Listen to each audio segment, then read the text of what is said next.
Hi everyone, Rachel from North Brisbane Psychologists here. I thought I'd make a really ambitious quick video, trying to make it a quick video on the nature of the ego and the nature of the thinking mind versus the observing mind. I was inspired by going to see Russell Brand the other night. Some of you may have heard of Russell Brand or maybe even seen him on tour. His current tour is called Recovery, and it's a mixture of spiritual teachings with comedy. And it works really well. One of the things he shared and then made a joke of was a teaching he received in India about the important distinction between these two sentences.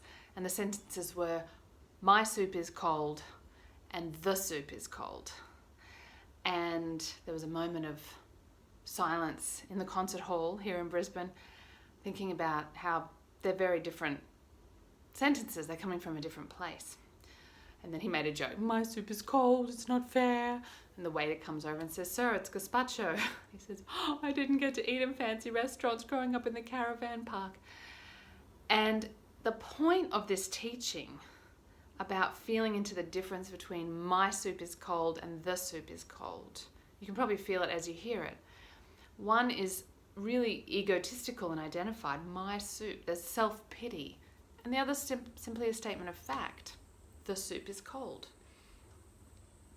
And I thought it was, I always love simple truths and simple metaphors like that.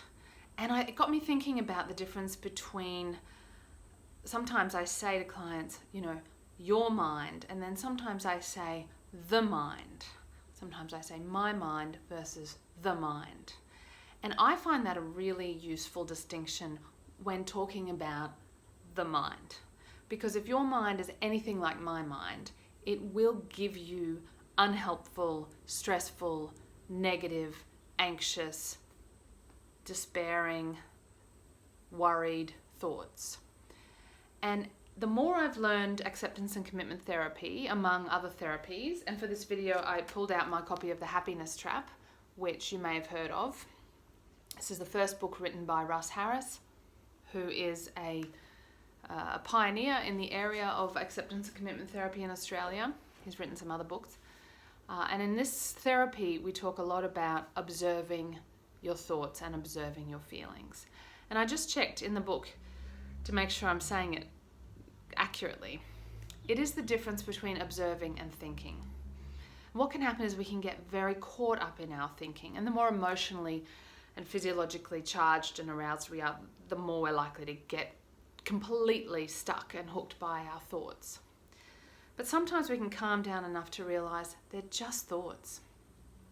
And it's the nature of the mind to give us thoughts. I have learned not to take the contents, it sounds so bizarre, but not to take the contents of my own mind too personally. My mind is in many ways like your mind. Despite all my own years of therapy and working as a therapist and learning and reading and self-reflecting, meditating, all of it, my mind still gives me unhelpful, negative, stressful thoughts. And sometimes I get really caught up in them.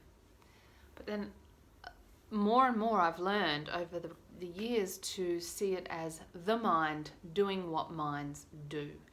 And I can step back and I can notice the content of my mind. And I appreciate very much the metaphor of the mind as a stage and the thoughts are the players, the actors on the stage, or the mind as the sky and the thoughts and feelings are like the weather, the clouds and the rain and the wind and the hail and all the contents of the sky. But it's not you. The contents of your mind is not you. The mind can be a very destructive place for all of us at times. So I was driving along yesterday thinking about making this video, and I thought, I'm glad that I no longer take the thoughts that appear in my mind as seriously, and I don't take them to heart as much as I once did.